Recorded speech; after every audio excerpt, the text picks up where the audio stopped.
Hello all and welcome back again. तो last class में हम लोगों ने डिस्कस किया था एग्जीक्यूटिव के बारे में, और एग्जीक्यूटिव में हम लोगों ने डिस्कस कर लिया था हमारा जो यूनियन एग्जीक्यूटिव है। यूनियन एग्जीक्यूटिव के बाद अब हम लोग डिस्कस करने वाले हैं हायरार्की में स्टेट एग्जीक्यूटिव के बारे में।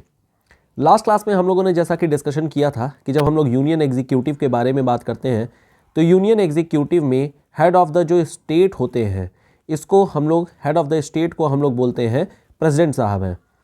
जिस तरीके से यूनियन एग्जीक्यूटिव है, सेम वैसे ही पैरेलली चलती है हमारी स्टेट एग्जीक्यूटिव। स्टेट एग्जीक्यूटिव में जो हेड ऑफ द स्टेट होते हैं, इन लोगों को हम लोग गवर्नर बोलते हैं। जिस तरीके से यहाँ पर प्राइम मिनिस्टर होते हैं, काउंसिल ऑफ मिनिस्टर्स होते हैं, सेम वैसे ही यहाँ पर सीएम होते हैं और इनकी काउंसिल ऑफ मिनिस्टर होती है।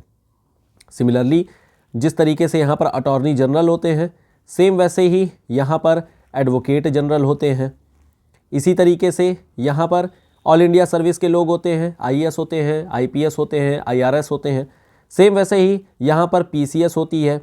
पीसीएस जो प्रोविंशियल सर्विसेज होती हैं, जैसे एसडीएम हो गए, डिप्टी एसपी हो गए, जेलर हो गए, ये हमारे पास में देखने को मिल जाती है। तो जैसे हमारे पास में यूनियन एग्जीक्यूटिव है, लगभग वैसा ही हमें स्टेट एग्जीक्यूटिव में भी देखने को मिल जाता है। यूनियन एग्जीक्यूटिव में जो पावर यहाँ पर दी गई है, वो पावर दी गई है लॉ मेकिंग, जो लॉ इम्प्लीमेंटेशन जो पावर दी गई है वो 100 सब्जेक्ट की यहाँ पर है, लेजिस्लेचर जो बनाती है। स्टेट एग्जीक्यूटिव में इसी तरीके से यहाँ पर 61 सब्जेक्ट दिए गए हैं, जो कि हम लोग लेजिस्लेचर वाले टॉपिक में डिस्कस करेंगे। आगे आने वाले जो हमारा टॉपिक्स है उसमें हम लोग बात करने वाले हैं। तो यूनियन एग्जीक्यूटिव डिस्कस करने के बाद में लगभग सेम सी चीज़ें हमें स्टेट एग्जीक्यूटिव में भी देखने को मिलेंगी। वन बाय वन करके डिस्कस कर लेते हैं तो आपको और अच्छे तरीके से क्लियर हो जाएगा कि आखिर में किस तरीके से हमारा स्टेट एग्जीक्यूटिव काम करता है और हमारा यूनियन एग्जीक्यूटिव कैसे काम करता है। ये तो हम लोगों ने डिस्कस कर ही लिया है। स्टेट लेजिस्लेशन में अगर बात किया जाए तो यहाँ पर आर्टिकल नंबर 153 से लेकर के आर्टिकल नंबर 167 तक स्टेट एग्जीक्यूटिव में मेंशन किया गया है, और ये आती है हमारी पार्ट नंबर 6 में। जैसे पार्ट नंबर 5 में हमारे पास स्टार्ट होती है, आर्टिकल नंबर 52 से स्टार्ट होती है और लगभग ये 170 आई थिंक 182 183 तक जाती है, 179 तक बेसिकली जाती है।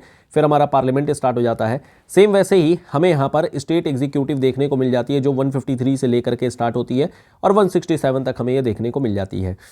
जिस तरीके से सेंटर में हमारे वाइस प्रेसिडेंट होते हैं, ऐसा कोई प्रोविज़न हमें स्टेट में देखने को नहीं मिलता है। यही एक डिफरेंस यहाँ पर हमें देखने को मिल जाती है। जिस तरीके से प्रेसिडेंट होते हैं वैसे हमारे गवर्नर होते हैं। प्रेसिडेंट का मेंशन हमारे आर्टिकल नंबर 52 में देखने को मिल जाता है, वैसे ही हमें आर्टिकल नंबर 153 में मेंशन मिल जाता है गवर्नर का। गवर्नर के पोस्ट के बारे में बता दिया गया है। हालांकि पहले यह कहा गया था कि हर एक स्टेट का अपना एक गवर्नर होगा, हर एक स्टेट का अपना एक गवर्नर होगा। इस चीज को अमेंड किया गया था 7th कॉन्स्टिट्यूशनल अमेंडमेंट एक्ट 1956 के थ्रू। यहां पर यह बोला गया कि एक गवर्नर 2 या 2 से ज़्यादा स्टेट के भी बन सकते हैं साइमल्टेनियसली, और उसे ऑफिस ऑफ प्रॉफिट का पद नहीं माना जाएगा। एक गवर्नर जो है वो हेड ऑफ द स्टेट होता है। उत्तर प्रदेश का, बिहार का, जो भी स्टेट रहेंगे उसके हेड ऑफ द स्टेट होते हैं। ये एक नॉमिनल एग्जीक्यूटिव हेड होता है। गवर्नर सेंट्रल गवर्नमेंट के एजेंट के तौर पर काम करता है, ये ध्यान रखना है, सेंट्रल गवर्नमेंट के एजेंट के तौर पर काम करता है। ऑफिस ऑफ गवर्नर का डबल रोल होता है। कॉन्स्टिट्यूशन में 2 क्वालिफिकेशन बताई गई है हमारे गवर्नर के लिए। पहला कि वो सिटीजन ऑफ इंडिया होना चाहिए, और दूसरा 35 साल की एज कंप्लीट हो जाना चाहिए। That's it. हालांकि जब हम लोग बात करते हैं प्रेसिडेंट की, तो यहाँ पर हमारे पास में क्वालिफिकेशन और भी ज़्यादा थी, मतलब कई सारी क्वालिफिकेशन हमें देखने को मिल जाती है। जबकि यहाँ पर हमें जो क्वालिफिकेशन देखने को मिलती है वो रिलेटिवली केवल और केवल 2 ही क्वालिफिकेशन है कि 35 साल की एज हो जानी चाहिए और दूसरा सिटीजन ऑफ इंडिया होना चाहिए। गवर्नर के ऑफिस के बारे में आर्टिकल नंबर 158 में मेंशन किया गया है। ये लेजिस्लेचर का पार्ट तो होता है, लेकिन किसी हाउस का पार्ट नहीं होता है। लेजिस्लेचर का पार्ट होने का मतलब कि विधानसभा से जो भी कानून पास होकर के जाएगा वो अल्टीमेटली गवर्नर के पास में पहुंचेगा। जिस तरीके से प्रेसिडेंट के पास में पहुंचता था, सेम वैसे ही गवर्नर के पास भी यहाँ पर हमारे जो भी हमारे लेजिस्लेशंस वगैरह है वो यहाँ पर पहुँचते हैं। लेकिन ये किसी भी हाउस का मेंबर नहीं रहेगा, किसी भी ऑफिस ऑफ प्रॉफिट का मेंबर ये होल्ड नहीं कर सकते हैं। पार्लियामेंट जो डिसाइड करेगी सैलरी वगैरह, वही अल्टीमेटली इन लोगों को सैलरी रिसीव होती है। 2 या 2 से ज़्यादा भी यहाँ पर हो सकते हैं। गवर्नर अपॉइंट किए जाते हैं प्रेसिडेंट के द्वारा, ओथ प्रेसिडेंट के द्वारा दिलवाई जाती है, एटसेट्रा एटसेट्रा।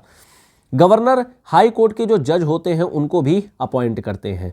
अपॉइंटिंग पावर जिस तरीके से प्रेसिडेंट की सुप्रीम कोर्ट को लेकर के है, वैसे ही सेम जज को लेकर के हाई कोर्ट की जो अपॉइंटमेंट है वो गवर्नर के द्वारा की जाती है। जिस तरीके से आर्टिकल नंबर 72 में मेंशन किया गया है पार्डनिंग पावर के बारे में, सेम वैसे ही आर्टिकल नंबर 161 में मेंशन किया गया है गवर्नर के पार्डनिंग पावर को लेकर के। हालांकि एक अंतर है कि गवर्नर जो डेथ सेंटेंस है उसको कभी भी पार्डन नहीं कर सकते हैं, ये पावर सिर्फ और सिर्फ प्रेसिडेंट के हाथ में होती है। आर्टिकल नंबर 162 में यहाँ पर मेंशन किया गया executive power of the state के बारे में। 166 में ये बोला गया है कि जितने भी एग्जीक्यूटिव एक्शंस लिए जाते हैं गवर्नर के नाम पर लिए जाते हैं या फिर गवर्नर के द्वारा ही किए जाते हैं।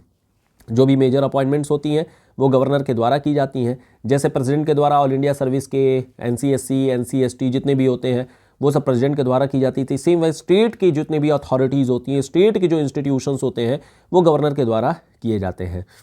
एक यहाँ पर एक्स्ट्रा चीज़ होती है कि गवर्नर रिकमेंड कर सकते हैं प्रेसिडेंट रूल के बारे में, यानी कि आर्टिकल नंबर 356 में जो कंडीशंस दी गई है वो गवर्नर के सोल डिस्क्रिशन के बेसिस पर की गई है। तो यहाँ पर मतलब हमारा जो गवर्नर है उनका मेन काम हो जाता है। जिस तरीके से आर्टिकल नंबर 123 में मेंशन किया गया ऑर्डिनेंस मेकिंग का, वैसे ही सेम आर्टिकल नंबर 213 में भी मेंशन किया गया है गवर्नर भी ऑर्डिनेंस मेकिंग का काम कर सकते हैं। He can reserve the will for president के कंसिडरेशन के लिए। तो यहाँ पर कुछ कंडीशंस होती हैं, अल्ट्रा वायर्स होना चाहिए, DPSP के खिलाफ होना चाहिए, कुछ कंडीशंस होती हैं जिसके बेसिस पर गवर्नर किसी भी बिल को रिजर्व कर सकते हैं। या हम लोग लेजिस्लेशन में और डिटेल में बात कर लेंगे कि इसके बारे में क्या चीज़ें हैं। आर्टिकल नंबर 200 में ये बताया गया है कि गवर्नर की जो असेंट है वो स्टेट लेजिस्लेशन में असेंट देनी है नहीं देनी है, क्या करनी है, ये गवर्नर के ऊपर निर्भर कर जाता है। आर्टिकल नंबर 171 में ये मेंशन किया गया है कि जो भी स्टेट के लेजिस्लेटिव काउंसिल्स होती हैं वहाँ पर 1/6 ऑफ द मेंबर को नॉमिनेट किया जाएगा गवर्नर के द्वारा। तो गवर्नर जिस तरीके से प्रेसिडेंट एंग्लो इंडियन और 12 मेंबर राज्यसभा में भेजते थे, सेम वैसे ही यहाँ पर गवर्नर भी 1/6 ऑफ द मेंबर को यहाँ पर विधान परिषद में भेजते हैं। इसके अलावा फाइनेंशियल पावर्स भी होती हैं, जिस तरीके से हमारे प्रेसिडेंट साहब की थी सेम वैसे ही यहाँ पर गवर्नर की भी है। कुछ भी इफ एंड बट नहीं है, लगभग सेम सी चीज़ें हैं। डिस्क्रिशनरी पावर जो गवर्नर की होती है वो ज़्यादा होती है एज कम्पेयर टू प्रेसिडेंट। हम लोगों ने बात किया था कि 44th कॉन्स्टिट्यूशनल अमेंडमेंट एक्ट में ये मेंशन किया गया है कि president can send the bill for reconsideration, इसको वापस भेज सकते हैं रिकंसिडरेशन के लिए। यहाँ पर गवर्नर के लिए ऐसी कोई भी बात नहीं है, गवर्नर के लिए कोई रोक टोक नहीं है, वो किसी भी बिल को भेज सकते हैं, रिटर्न कर सकते हैं, किसी भी बिल को असेंट कर सकते हैं। जो भी रोक टोक थी मेनली वो प्रेसिडेंट को लेकर के थी, यहाँ पर ऐसा कुछ भी नहीं है। एडिशनल पावर गवर्नर की दी जाती है शेड्यूल्ड एरियाज़ को लेकर के। शेड्यूल्ड एरियाज़ का डिफाइन करना, बताना प्रेसिडेंट को, ये सारा काम गवर्नर के द्वारा ही किया जाता है। इसके अलावा गवर्नर अगर कोई भी स्टेट लेजिस्लेचर में कोई कोई पार्टी इन पावर नहीं आ पा रही है, मेजॉरिटी नहीं आ पा रही है, तो गवर्नर फिर डिसाइड करते हैं कि किस तरीके से यहाँ पर इलेक्शन जो है वो किस तरीके से हाउस में मेजॉरिटी बनवानी है या फिर किस तरीके से यहाँ पर कॉन्फिडेंस मोशन वगैरह देना है। CM से कभी भी ये इन्फॉर्मेशन मांग सकते हैं, प्लस जो भी मिनिस्टर्स वगैरह होते हैं उनके डिसमिसल भी कर दी जा सकती है। ये सारे पावर्स होते हैं जो हमारे गवर्नर के होते हैं और ये सब डिस्क्रिशनरी पावर होते हैं। ध्यान आपको रखना है, सरकारिया कमीशन बनाई गई थी, सरकारिया कमीशन, पूची कमीशन, ये कमीशंस बनाई गई थी जो कि सेंटर स्टेट रिलेशन को लेकर के है। सेंटर स्टेट रिलेशन को लेकर के यहाँ पर क्या कुछ रिकमेंडेशंस है वो इन कमेटी के द्वारा बनाई गई थी। सरकारिया कमीशन हो गई, पूची कमीशन हो गई। यहाँ पर गवर्नर को लेकर के भी कुछ रिकमेंडेशन की गई है। आपके एग्जाम के लिए ये रिक्वायर्ड तो नहीं है, लेकिन ये जो कमीशन का नाम है, ये कमीशन का नाम आप लोग ध्यान रखिएगा कि कौन कौन सी कमीशंस हैं। अब कुछ इंपॉर्टेंट आर्टिकल्स हैं, उनको हम लोग 1 बाय 1 करके जरा डिस्कस कर लेते हैं। जैसे आर्टिकल नंबर 153 है, यहाँ पर ऑफिस ऑफ गवर्नर के बारे में बताया गया है। 154 में एग्जीक्यूटिव पावर ऑफ गवर्नर के बारे में बताया गया है। 155 अपॉइंटमेंट ऑफ गवर्नर जो कि प्रेसिडेंट के द्वारा की जाती है। 156 में टर्म ऑफ ऑफिस के बारे में बताया गया है, 5 साल का होता है बेसिकली, लेकिन ये डिपेंड कर जाता है प्रेसिडेंट के डिस्क्रिशन पे। आर्टिकल नंबर 157 से मेंशन किया गया है क्वालिफिकेशन गवर्नर के लिए। 158 में ऑफिस की कंडीशन। 159 में ओथ हो गया जो कि प्रेसिडेंट के द्वारा दिलवाई जाती है। जुडिशियल पावर गवर्नर की हो गई। 64 में appointment of minister by governor हो गया। 165 में एडवोकेट जनरल के बारे में बताया गया है। 166 में बताया गया है कि जो भी स्टेट में काम काज है वो सब गवर्नर के ही नाम पर किए जाएंगे। 168 में गवर्नर जो है स्टेट लेजिस्लेचर का पार्ट होता है, वो बात दूसरी है कि यहाँ पर किसी हाउस का मेंबर नहीं होता है। 174 में हाउस को समन करना, प्रोरोग करना, डिसॉल्व करना अगेन गवर्नर का काम होता है। 200 में किसी भी बिल को पास करने से रिलेटेड चीज़ें हैं। 202 में स्टेट बजट से रिलेटेड बातें हैं। 213 में ऑर्डिनेंस से रिलेटेड बातें, और 233 में डिस्ट्रिक्ट जज की जो अपॉइंटमेंट और पोस्टिंग है वो गवर्नर के द्वारा ही की जाती है। तो ये पूरा हम लोगों ने डिस्कस किया जो हमारे गवर्नर से रिलेटेड बातें थीं। एग्जीक्यूटिव में नेक्स्ट आ जाते हैं हमारे चीफ मिनिस्टर्स। जिस तरीके से हमारे प्राइम मिनिस्टर होते हैं सेम वैसे ही चीफ मिनिस्टर होते हैं। चीफ मिनिस्टर को real executive head of state government बोला जाता है। जिस तरीके से हमारे प्राइम मिनिस्टर होते हैं, हालांकि head of the state president होते हैं, लेकिन रियल हेड जो रियल में काम करने वाले होते हैं वो होते हैं प्राइम मिनिस्टर। सेम वैसे ही गवर्नर नाम के लिए होते हैं हेड ऑफ द स्टेट, लेकिन रियल में काम करने वाली चीज़ें जो होती हैं वो सीएम के हाथ में होती हैं। तो जिस तरीके से पीएम की पोजीशन होती है सेम वैसे ही यहाँ पर सीएम की पोजीशन भी होती है। गवर्नर के द्वारा ये लोग अपॉइंट किए जाते हैं। जो चीफ मिनिस्टर्स ने एडवाइस किया है, मतलब काउंसिल ऑफ मिनिस्टर किस किस मिनिस्टर को हमें अपॉइंट कराना है, उन सब की अपॉइंटमेंट गवर्नर के द्वारा करवा दी जाती है। मेजॉरिटी अल्टीमेटली ये चेक करते हैं कि मेजॉरिटी किस पार्टी की है, एटसेट्रा एटसेट्रा, ये सारी चीज़ें होती हैं।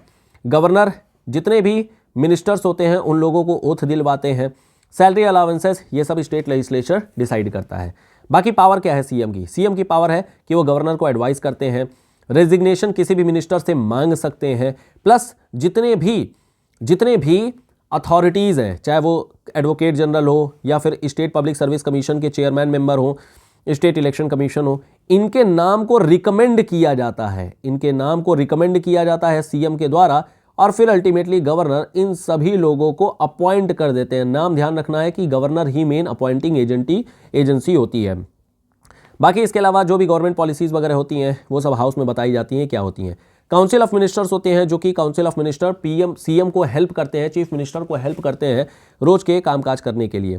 फिर आ जाती है हमारे पास में एडवोकेट जनरल। जिस तरीके से हमारे अटॉर्नी जनरल होते हैं सेम वैसे ही हमारे एडवोकेट जनरल होते हैं। स्टेट का लॉ ऑफिसर के तौर पे काम करता है। स्टेट का अगर कोई भी काम होता है, कोई भी लीगल फंक्शन करना है, किसी कई जगह पर रिप्रेजेंट करना है, यही एडवोकेट जनरल जाएंगे। एडवोकेट जनरल गवर्नर के द्वारा अपॉइंट कराए जाते हैं। नॉर्मली 5 साल का टर्म होता है, लेकिन कोई ऐसा फिक्स टर्म नहीं होता है, इनको बाद में भी हटाया जा सकता है। रेजिग्नेशन ये अपना गवर्नर को देते हैं। और इस तरीके से हम लोगों ने डिस्कस कर लिया जो हमारे स्टेट एग्जीक्यूटिव और जो यूनियन एग्जीक्यूटिव है इसके बारे में। नेक्स्ट क्लास में हम लोग बात करेंगे लेजिस्लेचर से रिलेटेड। पार्लियामेंट पहले डिस्कस करेंगे, फिर हम लोग स्टेट की जो विधानसभाएं होती हैं उनके बारे में डिस्कस करेंगे। तो नेक्स्ट क्लास में मिलते हैं और वहां पर फिर आगे कंटिन्यू करते हैं हमारा डिस्कशन।